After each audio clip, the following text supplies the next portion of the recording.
la decisión y la fecha que ya hay para que este grupo de alto nivel llegue a nuestro país a analizar la situación política. Pero antes quería agradecerle la presencia en nuestros estudios y preguntarle por su impresión sobre el doctor Aníbal Torres.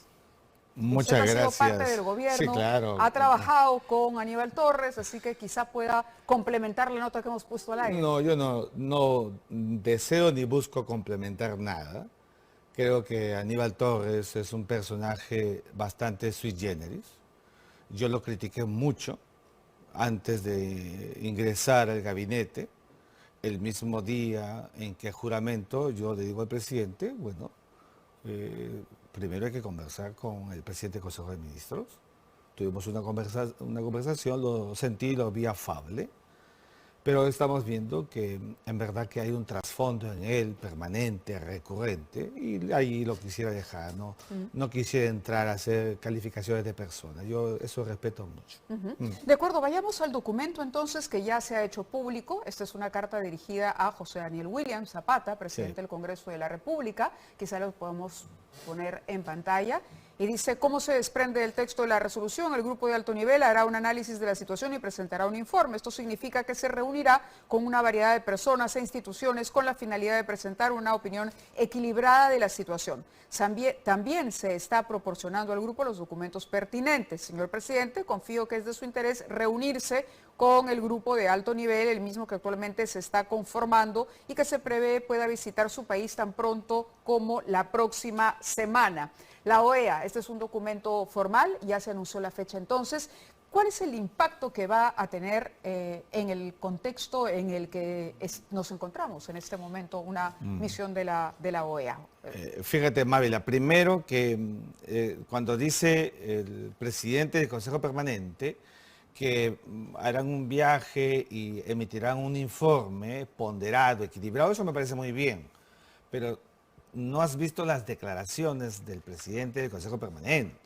Y él en ellas dice que tenemos a la mano todos los documentos de las imputaciones contra el presidente. Cuidado, es que ellos no tienen jurisdicción, competencia, prerrogativa ni nada para ingresar en asuntos de carácter punitivo propios del ¿Está de sistema más, diría usted, ese jurídico comentario peruano. o esa alusión No a los documentos? corresponde. No corresponde. No corresponde, porque tenemos que distinguir la visita in loco de una comisión de alto nivel de la OEA. Está fundado en la Carta Democrática Interamericana, que es esencialmente política. Y lo que estamos viendo por la Fiscalía de la Nación y la imputación al jefe de Estado, que fue al Congreso y que el Congreso lo traslada al Tribunal Constitucional y este lo devuelve, etcétera, ese es un modus operandi, primero de derecho interno y segundo procesal penal, que tiene que ser un ámbito político exógeno a la vida interna del país con asuntos enteramente intraestatales. Allí hay una percepción equivocada, a mi juicio, que no deberían desbordar. Ellos no son un tribunal. Ellos son una comisión de alto nivel que está inspirado en este propósito de la Carta Democrática, artículo 17. El gobierno del Perú, como sabes, pide asistencia y esa asistencia se traduce en esta visita de la comisión. Pero ¿En su opinión esa es una asistencia justificada, la que pide? no, yo creo que para el caso específico del el presidente y el canciller, en verdad que el canciller lo ha llevado al presidente, no se justifica. Yo creo que los peruanos Entonces, deberíamos... ¿ha sido una sugerencia, diría usted a todas luces, de César Landa al pero presidente Castillo? el canciller la firma. Si el canciller la firma, el canciller es el que ejecuta la política exterior. El canciller es el responsable de la personalidad jurídica internacional del Estado. Entonces es evidente que él tendrá sus asesores, ¿no es cierto? Seguramente exógenos también, en Nueva York, en Washington, no sé, que han llevado a crear la idea de que estos asuntos tengan que ventilarse en un marco de la Carta Democrática Interamericana cuando son asuntos del, insisto, del propio La imagen circuito que se ha generado, intraestatal. claro, la imagen que se ha generado es que El gobierno de Pedro Castillo, y lo digo porque Landa es parte del Sí, gobierno de claro. Pedro Castillo, tiene una estrategia a nivel internacional, ya sea de victimización o de confundir al mundo, digamos, creando la sensación de que aquí hubo un grupo que no aceptó el triunfo del presidente y que ese grupo lo ha perseguido insistentemente, utilizando para ello a la prensa e incluso a la justicia.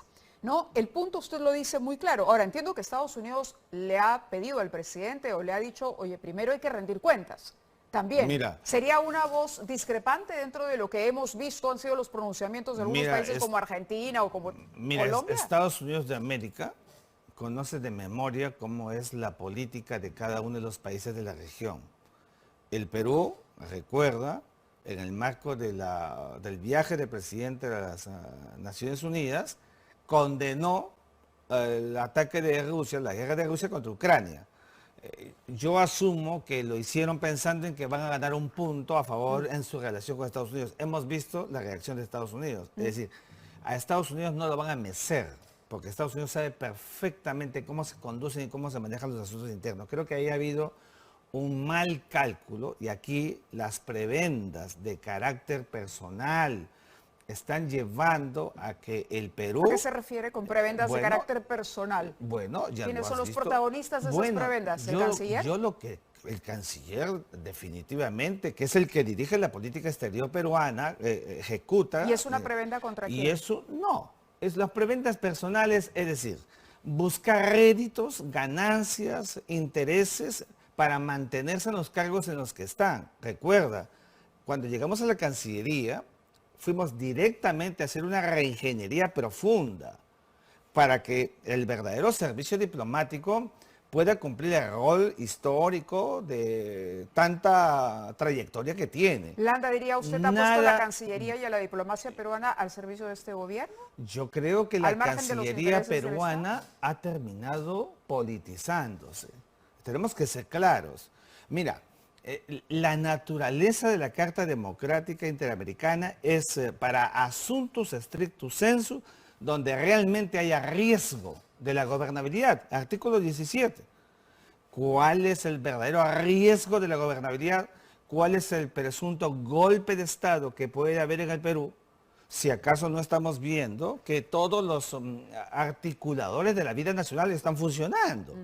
Claro, hay pugna, hay polarización, claro que sí, pero digamos, ¿acaso en estos momentos hemos visto que hay una defenestración, un caos material? Y la polarización es un fenómeno casi global en este momento. Por eso te digo, entonces, estas cosas tenemos que mirarlas con mucha seriedad. Yo lo que hubiera invocado, visto, el camino, es activar no la Carta Democrática, sino más bien el Acuerdo Nacional. El Acuerdo Nacional es el espectro nuestro, nuestra vida nacional misma, actores visibles relevantes que puedan mirar los asuntos de fondo de nuestro país, conversar casi en ese ecumenismo de verdad y podamos llegar a conclusiones. Mira, estamos en el bicentenario, ni siquiera hemos partido por mirarnos el rostro los peruanos como debe ser en su profundidad. Estamos pasando una etapa, ya van como 5 años, si sacas el ponderado, con gobiernos truncos, renuncian, vacancias, más de 4 o 5 presidentes. Mira, estamos retrotrayéndonos como Estado-nación. Correcto, al margen de Y que eso, lo que haya perdóname, hecho, sí. y eso en verdad impacta negativamente en nuestra vida internacional, nuestra imagen exterior. Claro, es Todo decir, no puedo solucionar mis resta. problemas yo solo. Tengo los instrumentos, pero soy incapaz de Exactamente. sentarme en una mesa y de conseguir una salida a una crisis que es, a ver, parecida a la que Pero se ha registrado en otros países. Fíjate, Mávila, imagínate el caso extremis de que la comisión concluya que realmente hay un riesgo de la gobernabilidad. ¿Qué pasaría? El Consejo Permanente seguramente va a dar pie luego a que haya una convocatoria a la Asamblea General de la Extraordinaria de la OEA. ¿Qué significa eso? Que los cancilleres se van a reunir. ¿Y qué podrían extremis decidir? La suspensión del Perú de la OEA. ¿Sabes qué significa la suspensión del Perú de la OEA políticamente? En verdad, devastador. Porque eso significa que el Perú se encuentra en una circunstancia de anarquización interna, con lo cual, evidentemente, los primeros impactos van a ser de carácter económico para un país cuyos procesos internos, mal que bien, siguen caminando.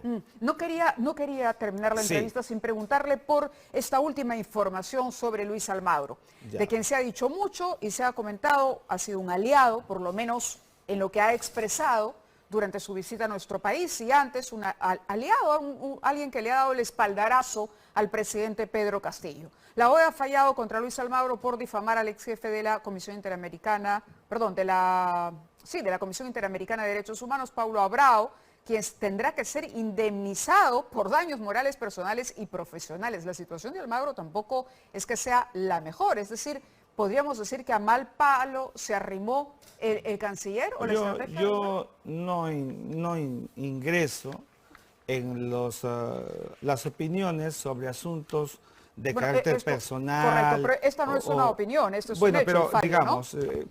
yo no quisiera entrar allí, pero sí te puedo decir que el Almagro que me interesa a mí dejó de ser neutral. Que el Almagro que me interesa a mí no es el Almagro que representa la vocación del panamericanismo que la OEA debería mantener desde que fue creada en 1948. ¿Qué Almagro es, entonces? Yo creo que es un Almagro desvirtuado, que dejó de ser neutral y que por esa circunstancia pierde la naturaleza garantista que debe conservar la OEA. Mira, hemos venido en nuestras columnas en Correo y otros medios como El Montonero en su momento, solventando una defensa irrestricta de la OEA frente a otros procesos, bloques para acabarla. Fíjate, todo esto que está pasando de la OEA con Perú no contribuye a ese mantenimiento histórico e incólume que queremos de la OEA todos los países que formamos el sistema hemisférico. Muy bien, le agradezco muchísimo que haya estado con nosotros para explicarnos. Muy amable. Muy amable. Nosotros hacemos una pausa, pero regresamos con más todavía en el programa, así que no se muevan de Panamericana.